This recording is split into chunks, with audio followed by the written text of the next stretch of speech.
chronique qui va vous parler des essentiels d'une garde-robe d'automne. La question que je me suis demandé d'abord, c'est quelles pièces on devrait avoir dans notre garde-robe pour nous faciliter la vie tous les jours. Donc, on a le pantalon noir, la camisole longue ou bien le top ajusté plus long. On a le troisième qui est les vestons. Le quatrième, le chemisier blanc ou le t-shirt blanc ou le top blanc ou ivoire. Ensuite, il y a le jeans. On a la robe sans manches, le foulard et le bijou. Ce sont les 8 essentiels que j'ai décidé d'énumérer. On va commencer par le premier essentiel, qui est le pantalon noir.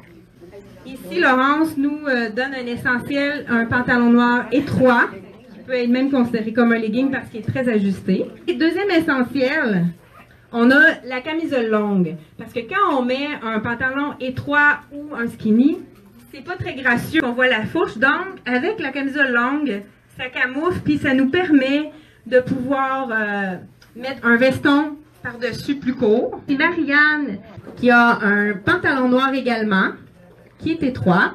On a ajouté un top qui est plus long avec le veston qui est notre troisième essentiel.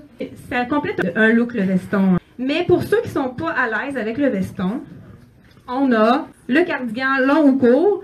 Cette saison, on a beaucoup de cardigans longs.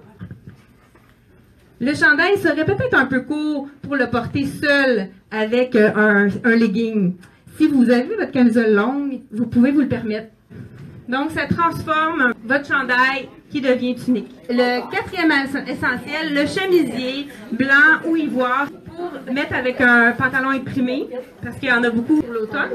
Donc, on a ajouté simplement un veston plus long. Le velours, il revient en force cet automne. Le cinquième essentiel, le jeans. Julie porte le jeans étroit. On peut le porter étroit, on peut le porter droit. Notre sixième essentiel, elle peut être achetée à l'été et elle peut être récupérée pour l'automne. Donc, on a 2 robes et on a ajouté 2 chandails en dessous pour pouvoir transformer cette robe pour l'automne.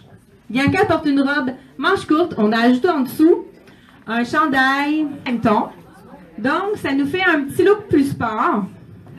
Même chose pour Audrey, cette robe, elle est sans manches. On a ajouté un petit top brisé transparent. Le 7e essentiel, c'est le bijou. Comme vous voyez, Bianca porte un bijou de longueur moyenne et Audrey un peu plus long.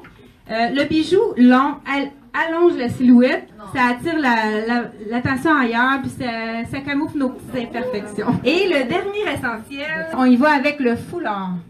C'est une autre façon de cacher les imperfections.